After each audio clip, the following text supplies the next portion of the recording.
Hello to my lovely people. It's 17th March today and we have begun our journey to Ugranath Mahadev, which is situated at a distance of about 162 kilometers from Patna, the capital city of Bihar. So let's begin our journey.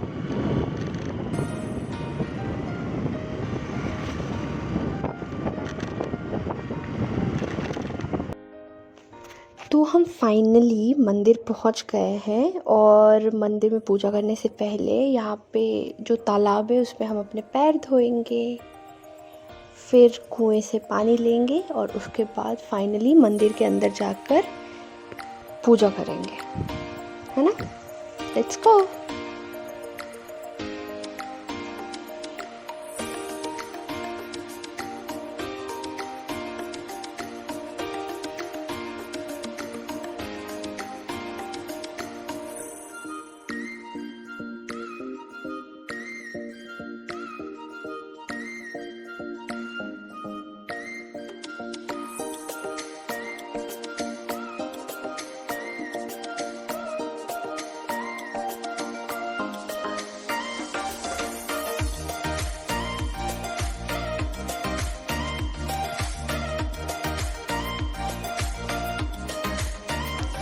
बहुत समय पहले विद्यापति नाम के मैथिली भाषा के कवि हुआ करते थे, जो मधुबनी डिस्ट्रिक्ट, बिहार का मधुबनी डिस्ट्रिक्ट, उसके बिस्फी नाम के एक गांव में रहते थे।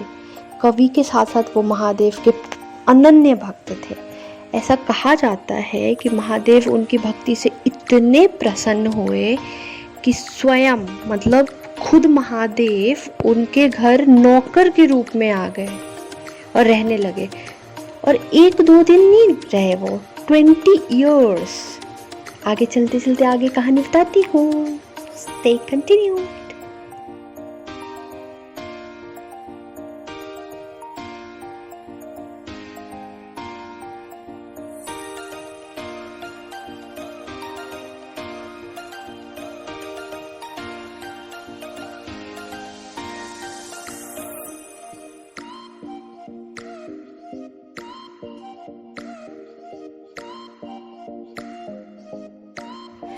तो एक बार क्या हुआ ना कि विद्यापति जी को किन्हीं राजा के यहाँ जाना था, उनको निमंत्रण मिला था। तो उगना भी साथ में, मतलब उगना महादेव जो नौकर के रूप में रह रहे थे, उन्होंने अपना नाम उगना बताया था। तो विद्यापति जी और उगना साथ साथ जाने लगे। उस टाइम पे कोई सवारी गाड़ी तो हुआ करता नहीं था, तो वो लोग पैदल निकल गए।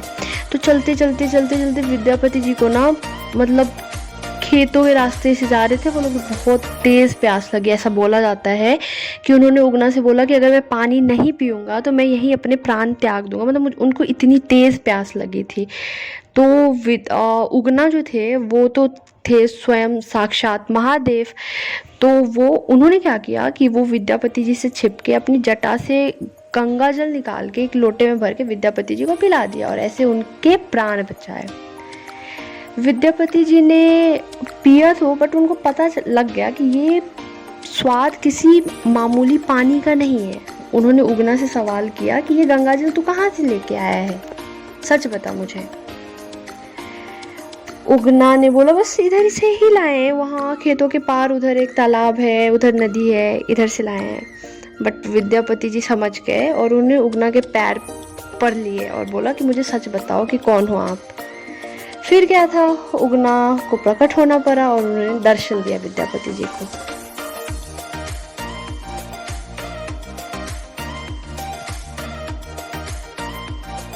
पर उन्होंने, जो उगना थे ना, उन्होंने शर्त रखी विद्यापति जी के सामने कि ये बात तू भूल से भी कहीं नहीं बोलेगा कि मैं महादेव हूँ और मैं तेरे साथ तेरा नौकर बन के रह रहा हूँ, मतलब मेरे असलियत के बारे में तू कहीं नहीं बोलेगा। और अगर तूने गलती से भी ये बात बोली तो मैं उसी क्षण अंतर ध्यान हो जाऊँगा, मतलब मैं उसी टाइम चला जाऊँगा तुम्हारे पास से।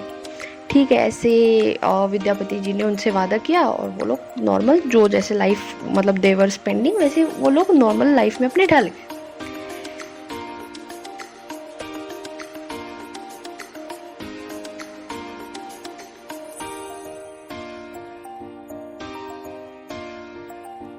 ऐसा बोला जाता है कि विद्यापति जी की पत्नी सुशीला एक बार खाना बना रही थी, तो उगना से कोई भूल होगी, मतलब कहीं गया किसी काम से और वो भूल गया कि मुझे ये काम करना था।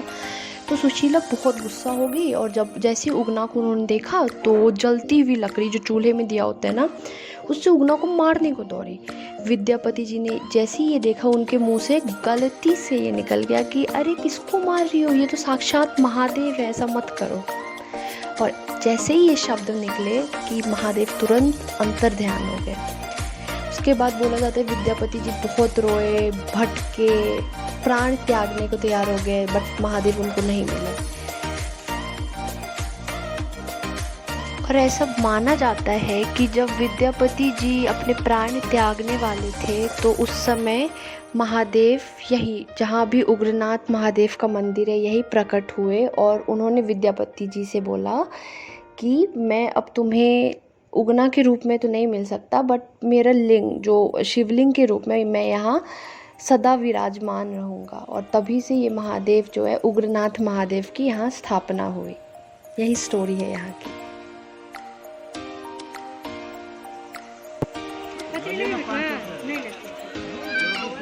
मंदिर के बाहर खाने पीने की बहुत सारी चीज़ें मिलती हैं, पकोड़े, समोसे, जलेबियाँ।